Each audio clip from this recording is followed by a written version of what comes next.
Hey guys, this is your tired teacher again at 1 o'clock in the morning, one more time, to go ahead and give you what should have been posted on the last video, but YouTube's live stream kind of crapped out, so I had to make a new video with this. And what this video is, it's going to go ahead and once again review what Federalists and Democrat and Republicans are, their similarities and differences. Well, rather their differences, because these guys are completely different, let's face it. And we're going to go into the Adams administration today. So this is going to round up our period 3 discussion, which, remember we began this with the French and Indian War, went on to the Revolution, went on to the Articles of Confederation and the Constitution, and finally Washington and Adams's presidency. And we're going to end today with the election of 1800, which rounds out our early Republic years. So let's go ahead without further ado and actually discuss the major areas of difference between the Federalists and the Democrat Republicans, which are our first political parties in the United States. So let's go ahead and talk about the leaders of each party. So when we're talking about the leaders of each party, it breaks down to this. Pretty simple. It's going to be Hamilton versus Jefferson. Even though we do have various other people in the mix, notably James Madison. James Madison, remember, he swapped sides because he had that difference with Alexander Hamilton, thanks to rewarding the speculators, one repaying back private debts instead of rewarding the original patriots who actually purchased the bonds in the first place to finance the war. So, despite that, essentially this fight is really Hamilton versus Jefferson. So, if we look at it in that regards, it should be easy to kind of remember what each side goes for. Because, okay, Alexander Hamilton, he wants rich, educated, well-born, high-class people to be in charge of government. He doesn't respect nor trust the common man with any of this stuff. So, that's what he's going to push for. And remember, even back with the Constitutional Convention, he's going to also push for the strong central government to continue during these early Republic years. When it comes to foreign policy, the Federalists will support Great Britain because of them being trading partners, because look at where they have their geographical support. It's New England, and this is where we find the majority of merchants and manufacturers as well. So, essentially, pretty much, this is going to be the major area where Federalists are going to find their strength. And this is what we see as far as, supporters of the Federalist Party. Now, just noticed my stream crapped out again, so I guess I'm going to have to upload this video the old-fashioned way. Sorry, guys, for the delay there, but anyways, YouTube, what the hell, man? It's 1 o'clock in the morning. You shouldn't be acting up. For real. I digress. Let's go back to the Federalists. So, they're going to be in favor of this national bank because pretty much, Alexander Hamilton was pushing the national bank. He felt that Congress had the authority to set this up because of the necessary and proper clause. So, in essence, they feel that this national bank will not only act to stabilize the currency, since Congress has the power to collect tax money, it's also going to be like a clearinghouse agent and, receive tax revenue. So that's the purpose of the federal bank, and Federalists feel that this is a necessary thing for our country. When it comes to voting rights, remember, since these guys want rich, educated, well-born, high-class, people in charge, they want them to be the ones to vote as well, not your common man. So that's why they're going to put the whole property requirements with voting. So, what we see is, in stark contrast to this, we see the Democrat Republicans, which, remember, is the union between Jefferson and Madison now. Madison was one of the main Federalists during the Constitutional Convention, but since he had that break with Hamilton, he's joined up with Jefferson, and they themselves have a common cause now.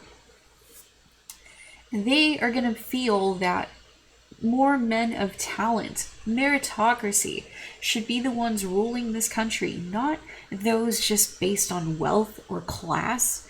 They're not about that. They want capable men to run the country.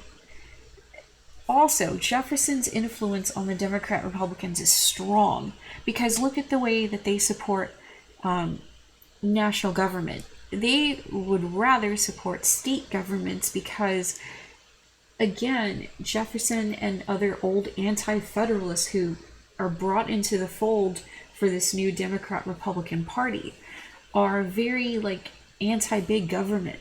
They see government as being, too powerful, too intrusive, and they want more local control with the state governments. When it comes to foreign affairs, again, they favor France because they see France as going through their own struggles with their own revolution. They want to help their revolutionary brothers and sisters in arms, lead a successful revolution. Despite Napoleon being in the mix this time, they really want this to work for France. Versus, the Federalists who were but yeah, Napoleon's in the mix, not the French king who we owed our allegiance to before. So things are going crazy. So that's why the Federalists had favored Great Britain. Plus they were trading partners, right? But anyways, now with their main geographical support areas for the Democrat Republicans, we're going to be looking at the South and the West, which makes perfect sense for their main supporters. Because their main supporters are going to be more your working classes, your artisans, your farmers. And farmers are located along the frontier, right? Farmers keep pushing west.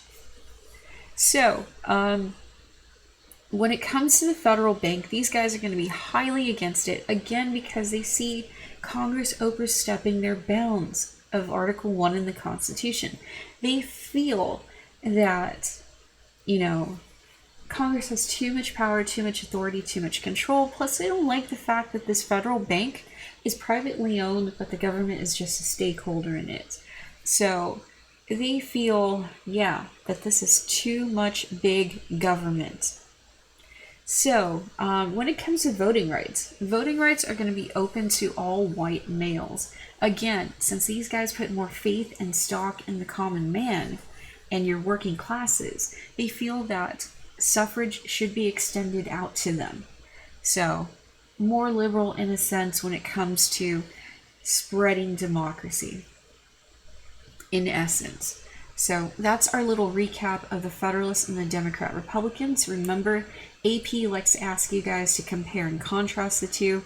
So, I think this is a good starting point for you guys to go ahead and do that. And usually they'll ask it as short answer or, long essay question. If it's in the DBQ, it'll encompass the Constitutional Convention as well as the Articles of Confederation. It'll be like a continuation of that. So again, keep these in mind. Now, let's go ahead and break into the Adams administration. Remember, George Washington called it quits after 2 terms. He had it. He's done enough. He sets that precedent for future presidents. And we have a new election in 1796. This is going to be between John Adams, who runs for the Federalist Party, and Thomas Jefferson, who is now technically Democrat-Republican, right? So, Thomas Jefferson was runner-up in this election. And you could see here by the electoral map, it's pretty freaking split, right? And you could see definitely along party lines. Northern states going for John Adams. Those are more of your Federalist strongholds. Southern states and more Western states going for Jefferson. They're the more Democrat-Republican strongholds of the area. So, during Adams's presidency, what we see is we're going to have some problems with France. And this is where we try to negotiate with France. France is really angry with Jay's Treaty that we tried to broker a deal with Great Britain. So, they're going to start treating us like enemies because of this. They feel that we've turned their back on them, pretty much. So French warships are going to start doing what the British were doing, which was capturing American ships. So Adams wants to send diplomats out to try to smooth things over with France to resolve this conflict and move on peacefully. So there's going to be 3 people in total that are sent out to meet with the French. It's going to be, let's see, I believe it's going to be Elbridge, Gerry, and is it Marshall and Jay? I need to get back to you guys on that one. I don't have the names like off the top of my head, but or is it Pickney and Jerry? Okay, I'll get back to you guys. But anyways, so they're supposed to meet with Charles Talleyrand, which is our French Minister of Foreign Affairs. And so these guys are approached by 3 French agents who go by the names X, Y, and Z. And they're demanding a personal bribe in order to even meet with Talleyrand. And they're also demanding that there's going to be a $12 million loan to France before they can even start the negotiations.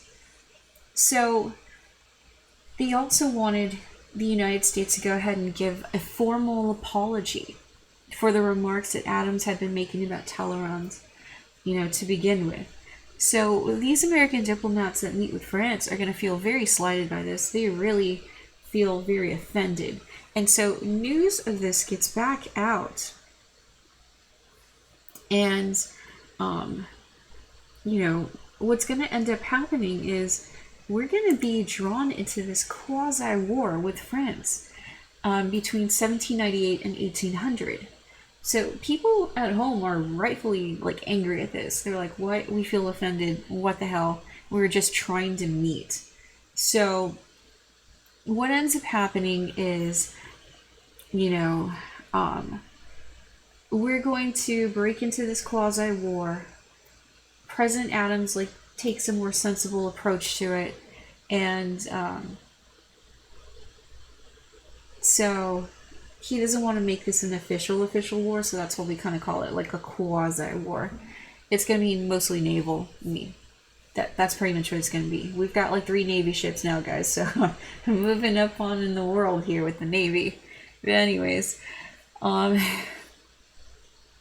so private merchant ships will be allowed to carry cannons as well, to, like we said, early wars, we kind of get the privateers involved, the high-class pirates, so the smugglers. So yeah, they're going to be hooking us up as well. So with this quasi-war, what the U.S. Navy's job is to do is to go ahead and capture French ships. So here are Navy ships that we had at the time. Old Ironsides, the USS Constitution, we've got the Constellation, and we've got the USS United States. So, where this quasi-war is going to mostly happen is in the West Indies, and, because the French have, strongholds in there, especially in the Bahamas, and, well, not the Bahamas, but I mean, over in some of these smaller islands in the Caribbean. So pretty much battles between the French and American ships are going to run like this. The U.S. ends up capturing 85 French ships thanks to our privateers and our few Navy ships that we have, compared to just the one ship that we lost to France. So I mean, this was kind of a good deal for us, a good booster. We survived, right? But okay. We didn't really get the full force of the French fleet with us, mind you. Napoleon's kind of busy at places like, Waterloo. That's got to be happening around this time, so. And, the Napoleonic Wars that are happening in Europe. So anyways, 2.5 years of this quasi-war, we call it done for now. So here back at home, Adams has to squash a little bit of rebellion of his own as well. In 1799, we've got some tax protesters led by John Fries. Yeah, I know the last name, right? But anyways, so John Fries is going to be rebelling against like the war tax that's passed by Congress to pay for the quasi-war. So tax protesters are going to, again, attack the tax collectors and whatnot. But the militia is brought in to squash this rebellion, and John Fries at first was sentenced to death, but President Adams ends up hooking him up with a pardon later on. So that's a little bit of rebellion under Adams's presidency. Now, the quasi-war ends officially in 1800 when Napoleon finally takes over in France. He's been rising up the ranks prior to that, but now it's official. So the Convention of 1800, it's going to cancel all the previous treaties that we had done with France, and it's going to establish our right to neutral ships to trade with, so that France won't harass us. But they're kind of like, they're basically kind of like crossing their fingers behind their backs with this, because Napoleon be shifty. Okay, just telling you guys, Napoleon is going to go back on his words. A spoiler alert, and we're going to see that a little later. So here's probably the most scandalous thing that happens with Adams's presidency. It's going to be the Alien and Sedition Acts. So what ends up happening, the Federalist Party controls Congress and obviously the presidency. John Adams is their boy, right? Now, they're kind of nervous that the Democrat Republicans are gaining steam. They're gaining a lot of popularity with the masses here at home, especially with immigrants and, well, with the common man, the farmers, right? So a lot of the people in the Federalist Party are going to push for this. They're going to push for 4 laws to try to weaken the influence of the Democrat Republicans. So here's the shady part. It's what's actually in these acts. So let's take the Alien Enemies Act. This one is going to authorize the president to imprison or deport any alien from an enemy nation. So basically this means that the president will have the power to imprison or deport any immigrant from an enemy nation at the time. So if they're French, whatever we consider an enemy nation, they have the right to deport them or imprison them. Which, again, like we said, immigrants are going to support the Democrat Republicans. So in essence, the Federalists feel like they're limiting the control of the Democrat Republicans. Okay, now let's talk about the Alien Friends Act. So with the Alien Friends Act, the president has the authority to deport any alien considered dangerous in both war and peacetime. Well, what are we considering dangerous? Are we considering people who talk crap about the government dangerous? I mean, this is so, shady. But this is what the Federalists passed. Again, targeted towards immigrants who largely supported the Democrat Republicans. Okay, and another thing. We've got the Naturalization Act happening as well. It's going to make it harder for these immigrants to become full-fledged citizens. Instead of, having the requirement be they have to be in residence for 5 years, they upped it to 14, which is crazy, especially at that time. I mean, good Lord, people were coming in crazy, and essentially, it's going to lead to some problems. For real, we're going to have some issues. So, what we have next is probably the most scandalous part of all. It's the Sedition Act, which is going to make it a crime to publish false, scandalous, and malicious writing against the government or its officials. We're going to impose fines or imprisonment for the editors who violate this. So hello here, don't we have the First Amendment, freedom of speech, freedom of press? It's according to the Sedition Act, that amendment doesn't exist. So this is going to fire up Democrat Republicans. I mean, there are going to be fights happening in Congress. We got this crazy ass fight right here. Between Representative Matthew Lyon of Vermont and Representative Roger Griswold of Connecticut. So you could see here, I mean, they're fighting each other off with a cane, with I don't know, what the hell is that thing that dude's, fireplace tongs to strike him? What the hell? this is Congress. We got like this crazy crap happening in Congress. But even more dangerous still is the document that Thomas Jefferson and James Madison will have a hand in influencing. Rather, two documents. One is presented by Virginia, the other one is presented by Kentucky. So, with the Virginia and Kentucky resolutions, this is going to speak out against the Alien and Sedition Acts, and what they are going to entail is this. Okay, mind you, the historical context for this is right now the Supreme Court doesn't have judicial review established yet. This is 1799 when these documents are written. We wouldn't get judicial review until like the early 1800s in Jefferson's presidency. So, had that existed at this time, the Alien Sedition Acts may not have been written. But since that power to the Supreme Court hasn't been established yet, this is why these documents are written. Now, Jefferson and Madison are going to encourage the states of Kentucky and Virginia to pass this legislation stating that a state has the right to nullify the Alien and Sedition Acts. Now here's why this is dangerous. It's opening up the idea of nullification, that the states have the right to refuse a federal law that they don't agree with, that they feel is unconstitutional. Now mind you, Jefferson and Madison were looking at the Alien Sedition Acts only to use with this, but the dangerous idea has been put out there.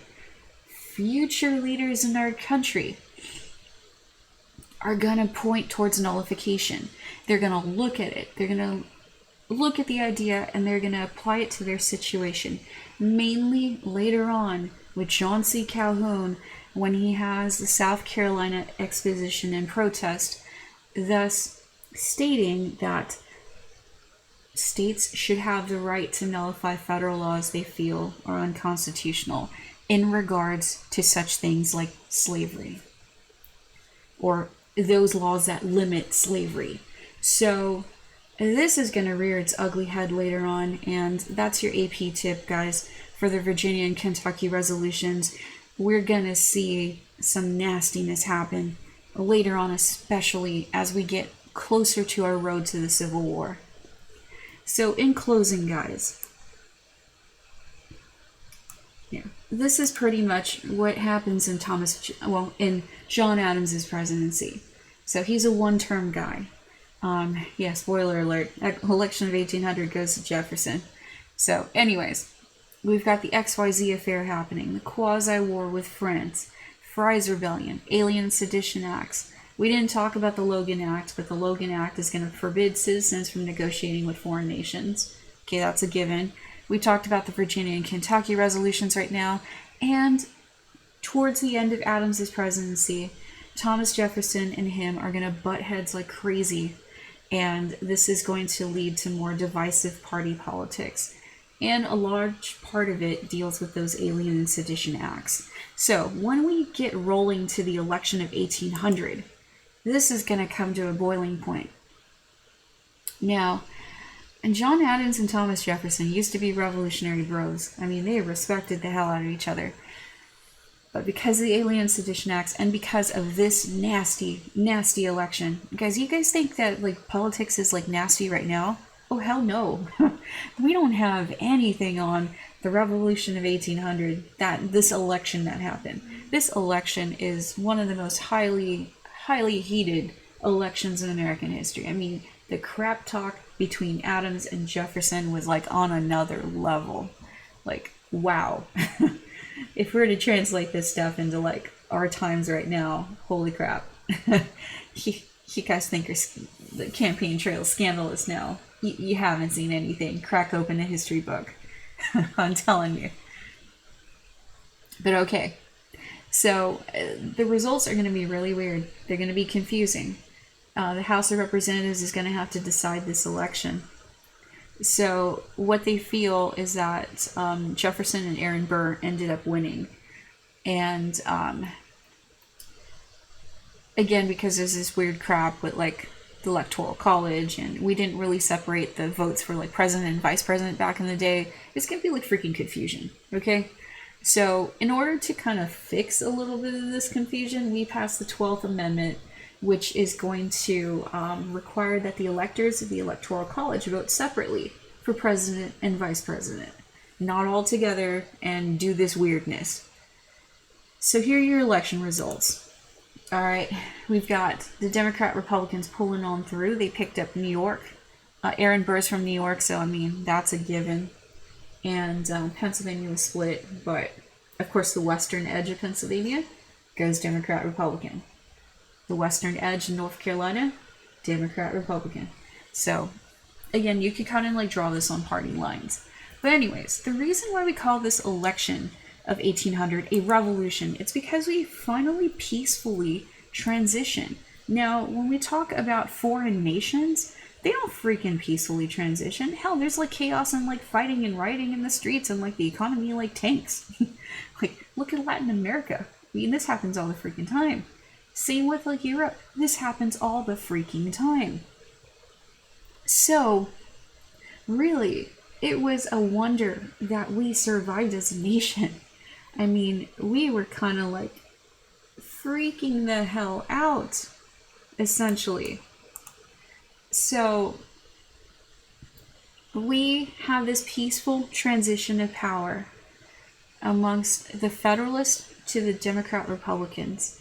And this showed us that our grand experiment in democracy worked. We survived. We survived a transition of power. This is a very rare event, and we did it. Our Constitution holds up. This was the ultimate test for us early on. So, now that we have this peaceful transition of power, our next time period, we're going to be talking about Thomas Jefferson and his presidency, and we're going to be talking about Madison and the War of 1812. Our next time period, period 4, will also include the Market Revolution and Monroe's presidency, which is the era of good feelings. And we're going to wrap up the end of the time period with the election of Andrew Jackson, the rise of the common man, and then we have antebellum reform. So I hope you guys enjoyed this video. My AC just totally kicked on, so it's probably like loud as hell in here, but hopefully the stream kind of held up. I saw it flickering a little bit, but hopefully you got most of it. Anyways, I hope you guys enjoyed this. We'll hit you back probably tomorrow with beginning of time period 4 with our boy Thomas Jefferson. All right, I'll catch you guys later. Bye.